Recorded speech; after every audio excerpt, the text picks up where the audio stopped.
Edukasyon daw? Sa school marami siyang great tips na natutunan.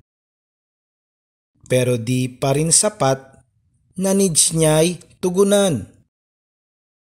Kaya dumiskarte ng labag sa katuruan upang umasenso pa gamit ay kasamaan.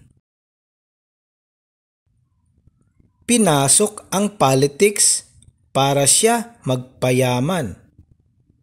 Wala ngang sinasanto kahit pa ang sinuman.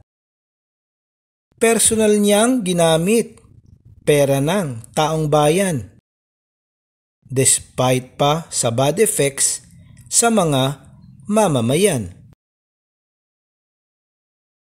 Ginustong magnegosyo nang hindi nalulugi.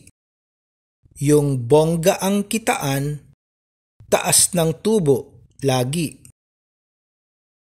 Kailan may di niya concern ang perwisyo sa iba. Basta ang mahalaga, profit niya'y tiba-tiba. Sa ganyang nangyayari dito sa Pilipinas, isang concern ang nais kung bigyan nyo ng lunas. Kung edukasyon na nga sagot sa karukhaan, bakit edukado rin cause ng karalitaan? Edukasyon daw?